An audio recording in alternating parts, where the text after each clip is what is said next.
isang pagpupugay para sa sambayan ng Pilipino. Magandang gabi sa lahat ng makakapanood ng ating YouTube channel at sa lahat ng mga OFWs around the globe. So magandang gabi sa inyong lahat mga kaibigan. Ngayong gabi mga idol ay pag-uusapan natin ang katatapos pa lang na kaganapan dyan sa Cebu. Ang prayer rally ng maisog na binuo ng ating former President Rodrigo Roa Duterte. Maisog, ibig sabihin matapang. So yan ang ibig sabihin. And prayer rally para sa kababayan natin na ma-educate at ipabatid sa taong bayan ang mga nais at mga mithiin ng Marcos na manatili sa posisyon kasama ang kanyang pinsan na si Martin Romualdez. Sa ginawang rally mga kaibigan, nakita natin ang talagang mainit na suporta ng taong bayan.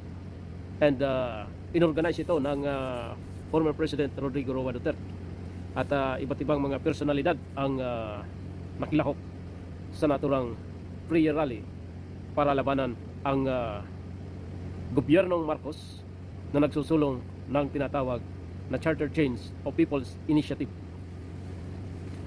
Pasalamatan natin at saluduhan isang mainit na pagpugay sa ating former president dahil isipin natin mga idol, sa kanyang edad na dapat sana ay ilaan niya ang kanyang pamamahinga. Sa ganyang edad ay ilaan niya ang kanyang buhay sa pamamahinga, sapagkat sa mga ganyang edad ay alam natin na may mga karamdaman na dinaramdam ang ating former president. But dahil mga idol, sa matinding pag-ibig sa bayan at pag-ibig sa ating mga kababayang maralita, kapwa Pilipino, na patuloy ang kanyang paninilbihan bilang isang ordinaryong Pilipino upang ipabatid sa taong bayan ang isang matinding pagtutol sa isang isinusulong ng Marcos administration, ang People's Initiative, na hindi masasabing People's Initiative sapagkat ito'y inisyatibo ng mga politiko, inisyatibo ng Kongreso, ng mga congressman na nagnanais palawigin ang kanilang posisyon pag nagkaroon ng tinatawag na People's Initiative at balangkasin ang ating saligang batas at baguhin ang term ng bawat isang politiko at kung mapalitan ang sistema ng ating gobyerno sa isang gobyernong federal.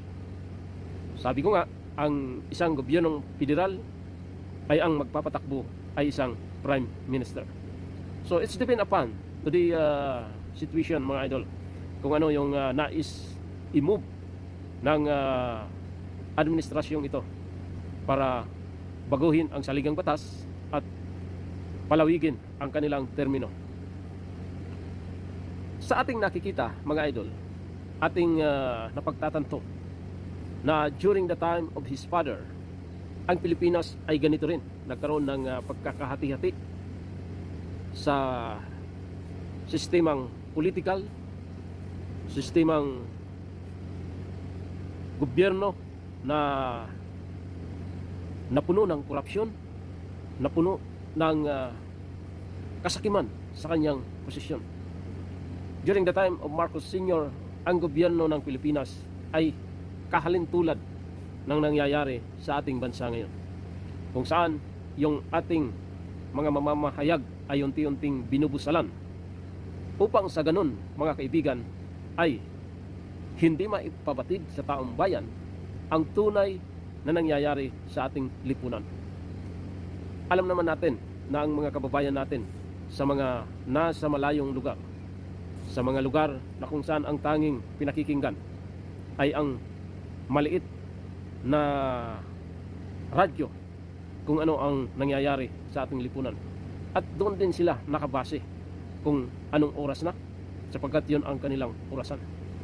Subalit sa nangyayari ngayon mga idol, unti-unting pinatatahimik ng Marcos administration ang ating malayang pamamahayag at unti-unting binubusalan ang mga taong sumasalungat sa kanilang mga adhikain na manatili at lalong pahabain ang kanilang pwesto. Kaya't ako bilang isang Pilipino ay 100% ang aking suporta sa Family Duterte sapagkat ipinapakita nila ang matinding pag-ibig sa bayan. At dito natin nakita mga idol during the time of his term as a president. Sabi ko nga, the new brand of leadership is in the hand of Duterte. And we all know that until now, the president ay mahal na mahal ng taong bayan. Andyan yung respeto at pagmamahal, tiwala.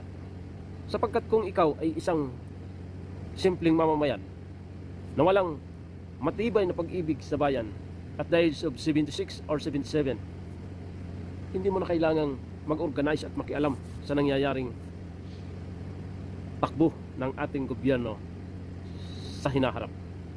So dahil ito na nga, ang ating former president ay muling nag-iingay upang kalampagin ang Marcos administration na sundin ang nakatakda sa saligang batas, sa ating saligang batas na kung saan nakasaad, the term of the president is fixed in one term. So yan ang malinaw na ipinabatid ng ating former president, because we are in a democratic government. So everyone have the right to run in any position that you want, that you wish to run. Kaya ayos naman ang ating saligang batas. Kung mayroong babaguhin, okay, payag tayo. Pero sa nakita natin naggarapalan na hakbang ng ating kongreso para sa pinupos na People's Initiative, my God, gumising po tayo. Baka isang araw, pagmulat natin, ay nalaman nating ang termino ni Marcos ay pinahaba. Okay lang sana kung ang naninilbihan na presidente ay kagaya ng ating pinalitan. Kagaya ng previous administration, andyan yung tiwala ng taong bayan sapagkat mayroon siyang programa gabi-gabi. Nalalaman natin ang kanyang mga ginagawa. Pero ngayon, sa administrasyong ito, hindi natin alam kung ano ang mga programa ng gobyerno ni Marcos. Oh, imagine in that, mga idol, mayroong mga sundalo na nasawi sa isang malagim na engkwentro entry ng mga extremist group sa parte ng Mindanao. Pero tanging Vice Presidente ang dumalaw at nakiramay sa mga sundalo yung nasawi at binuwis ang buhay para sa bayan. Ito yung malinaw na sistema ng gobyerno na gustong ipabatid ng Duterte's brand of new leadership, na kailangan ipakita natin sa taong bayan ang pag-ibig natin sa ating mga kapwa, mga sundalong handang ibuwis ang buhay para sa kalayaan ng sangkatauhan sa bansang Pilipinas. Pero kung sasakmalin tayo ng isa pang Marcos, abay, hindi papayag ang taong bayan. Kaya ito na, nag-iingay ang former president para imulat ang taong bayan at gisingin tayo na makibahagi at huwag pumirma sa isang mapanlinlang na People's Initiative na sinusulong ng Kongreso. Ito hindi kapanipaniwala at hindi makatutulong sa atin upang pababain ang presyo ng mga bilihin, dahil ang ating gobyerno ay walang iniisip kundi ang pansariling interes. Pira ng bayan linulustay ng Marcos administration kasama yung mga appointees ng kanyang asawa. Ito yung makikita natin, that the government is run by elite. Walang pakialam sa taong bayan. Ang mahalaga sa kanila ay magkamal sila ng pera mula sa taong bayan, mula sa illegal gaya ng smuggling, drugs, at itong gambling, na kung saan ang luto, mga idol, na dapat sana ay makatulong ng malaki sa ating mga kababayan, sapagkat alam natin na ang PCSO ay tumutulong sa mga maralitang mamamayan.